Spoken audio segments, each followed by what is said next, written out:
अवाम के जो जज्बात थे वो भड़कते थे। गरीब अवाम के जज्बात के साथ फिर खेला जाता था। जब नवाज शरीफ की मनी लॉन्ड्रिंग के केसेस चीख चीख कर बताए जाते थे तो यही रहनुमा इमरान खान के इर्द गिर्द मौजूद होते थे।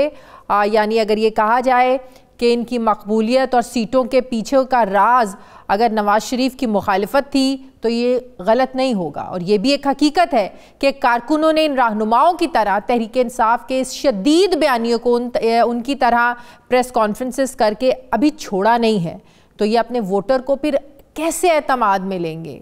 ये बात किसी से ढकी छुपी नहीं है कि तहरीक इंसाफ के उम्मीदवार नहीं है आज, लेकिन वोटर तो अभी भी मौजूद है ग्राउंड पे और अभी तक कोई भी जमात इनको पीछे करने के लिए कोई बयानियाँ नहीं दे पाई। हत्ता कि इस्तेहकाम पाकिस्तान पार्टी जो तहरीक इंसाफ से ही निकली है, लेकिन वो अपने वोटरों के एतमाद से शायद निकल गई है। तो क्या इस्तेहकाम पाकिस्तान पार्टी नून लीग के साथ सीट एडजस्टमेंट करके अवाम को एतमाद में ले पाएगी? अवाम को क्या जवाब देगी कि कल तक जिस पार्टी के ख़िलाफ़ आप तकरीरें करते थे आज उसी पार्टी के साथ आप लोग इत्तेहाद करने जा रहे हैं? इसीलिए आज इस्तेहकाम पाकिस्तान पार्टी को नवाज़ लीग की बी टीम के नाम से भी पुकारा जा रहा है। तो क्या IPP ये सोच चुकी है कि उन्हें आइंदा हुकूमत में जो मिलेगा वो नून लीग से हिस्सादारी में ही मिलेगा और उन्हें अपने वोटर को शायद इसलिए अट्रैक्ट करने की ज़रूरत नहीं है, उनके लिए मुस्लिम लीग नून के साथ इत्तेहाद ही काफ़ी है? मैं बात करूँगी, मुझे ज्वाइन कर रही हैं डॉक्टर फिरदौस आशिक अवान साहिबा, इस्तेहकाम पाकिस्तान पार्टी की सीनियर रहनुमा है। अस्सलाम वालेकुम, बहुत बहुत शुक्रिया डॉक्टर साहब आपका। क्या तहरीक इंसाफ के साथ लाख इख्तलाफात हों आपके, उसको एक साइड पर रखकर ये बताएं क्या ये सोच ठीक है कि जो रिटर्निंग ऑफिसर्स हैं, डिप्टी रिटर्निंग अफसरान हैं, ये अदलिया से होने चाहिए? देखिए, मैं 100% ये एक आइडियल कंड्यूसिव एनवायरनमेंट है कि इलेक्शन जो है वो अदलिया की निगरानी में हो। लेकिन आप मुझे बताएं कि जो पिछला इलेक्शन था वो किसकी निगरानी में हुआ था? वो अदलिया की निगरानी में हुआ था। क्या उसको मान लिया था? दूसरी जमातों ने उसको मान लिया था। आप माना तो उस वक्त की तहरीक इंसाफ ने भी 2013 में नहीं माना था ना?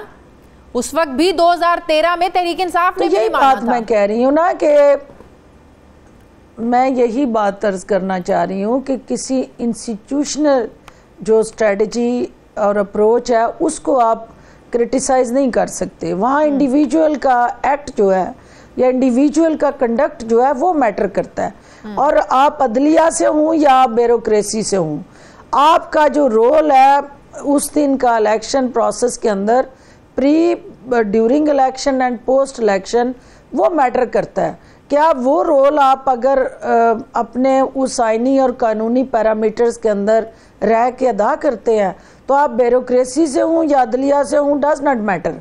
टिल द टाइम आप अपने उस आइनी रोल के साथ इंसाफ कर रहे हो।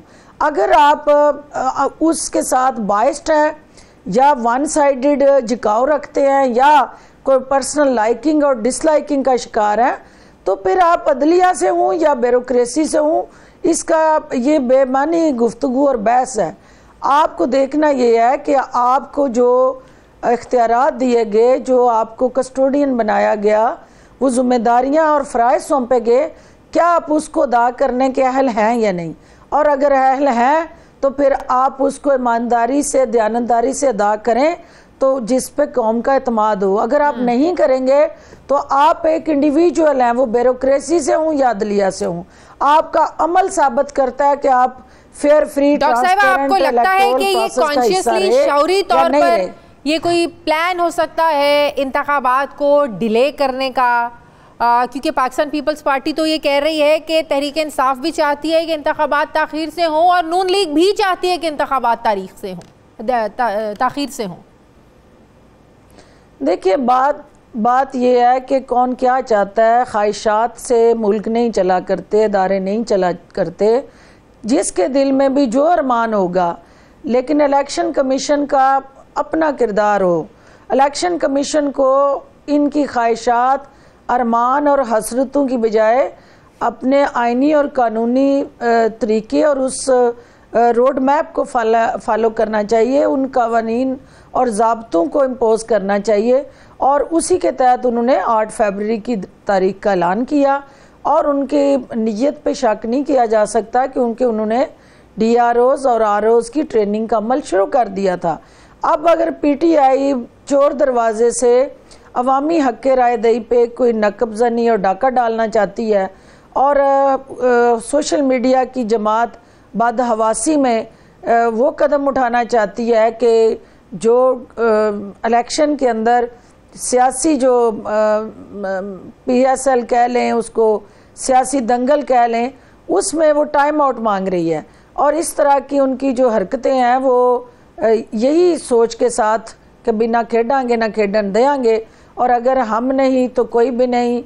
और ये जो उनकी सोच है, क्योंकि वो ये पॉपुलैरिटी के अपने जितने दावे हैं उनकी अब वक्त आ गया है कि वो क्यों लग रहा है कि तहरीक इंसाफ चाहती है कि वो इलेक्शन डिले करवाना चाहती है? तहरीक इंसाफ को क्या फ़ायदा होगा?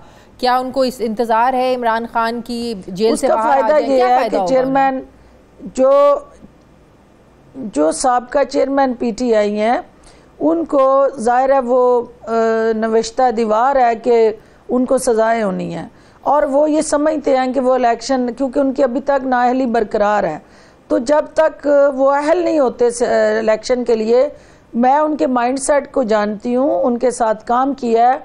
अगर वो खुद नहीं है तो उन्हें कुछ और नहीं चाहिए।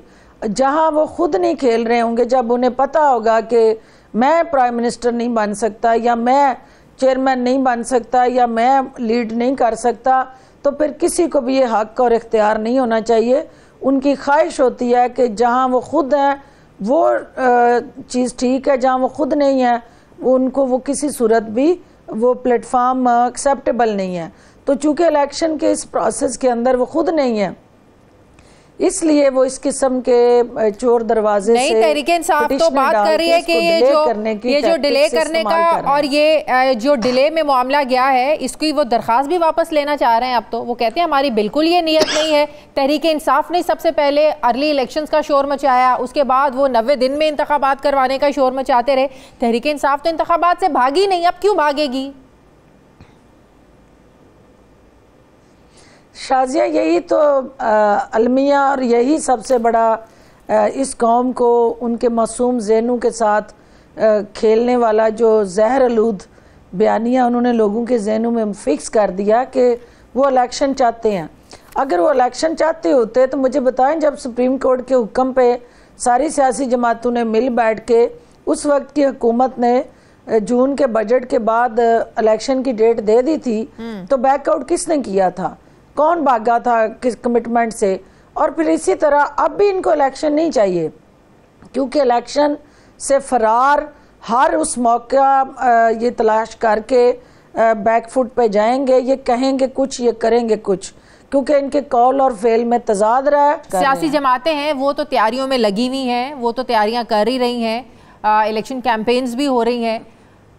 IPP की सीट एडजस्टमेंट का मामला, इत्तेहाद का मामला कहाँ तक पहुँचा? पंजाब में नून लीग के साथ हालिया मुलाकातें भी हुई, उसके बाद ये ख़बरें सामने आई कि नहीं, ये तो खैर सगाली की मुलाकात थी, इसको खैर सगाली की मुलाकात की तरह लेना चाहिए। जो शहबाज शरीफ साहब की मुलाकात हुई जहांगीर तरीन से, अलीम खान साहब ने ये बात की कि नहीं नहीं ऐसी कोई बात नहीं है।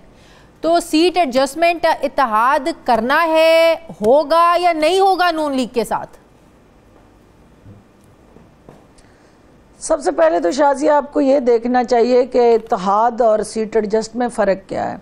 इत्तेहाद ये होता है कि कोई जमात जो है दूसरी जमात के साथ मर्ज हो जाती है, कोलेशन पार्टनर बन जाती है और एक इत्तेहादी का रूप धार लेती है। सीट एडजस्टमेंट जो है उससे कतई मुख्तलिफ है कि दो सियासी जमातें एक अलग-अलग निशान, एक अलग-अलग अपने बयानिए और प्लेटफार्म से पॉलिटिकल स्पेस देती हैं और लेती हैं। हम उस सियासी जो स्ट्रक्चर है या लैंडस्केप है उसके अंदर, क्योंकि आपको पता है कि इस्तेकाम पाकिस्तान पार्टी और PMLN दो अलग-अलग एक दूसरे के अपोजिट पोल्स हैं। अब वो पोल्स आपस में या टकरा सकते हैं या पैरेलल चल सकते हैं in the larger longer interest of the Pakistan. तो हमने ये फैसला किया है कि हम तसादम की बजाय, टकराव की बजाय, हम पैरेलल दरिया के दो किनारे जिस तरह बहते रहता है दरिया और वो पैरेलल दो किनारे चलते रहते हैं, इसी तरह हम आगे बढ़ें और पाकिस्तान को मुश्किलात से निकालने के लिए अपना अपना किरदार अदा करें। ना हम इत्तेहादी बनने जा रहे हैं और ना हम किसी जमात में मर्ज होने जा रहे हैं। सीट एडजस्टमेंट जनाब, सीट एडजस्टमेंट जी सीट एडजस्टमेंट हमारी जो है वो दोनों जमातों ने अपनी अपनी कमेटीज़ बनाई हैं और उनको मैंडेट दिया है। साथ इस्तेकाम पाकिस्तान पार्टी ने अपनी CAC बुला के वो तमाम इख्तियारात और इस्तेकाक जो है वो चेयरमैन PTI और सदर PTI को हैंड ओवर किए हैं और लिस्ट जो हमारी हल्का पाकिस्तान पार्टी PTI जा नहीं रहा, PTI को भूले नहीं आप लोग, चल रही है, नॉट सदर PTI, Shazia not chairman PTI। शायद गलती से आपके मुंह से निकल गया, IPP कहना था आपने तहरीक इंसाफ कह दिया।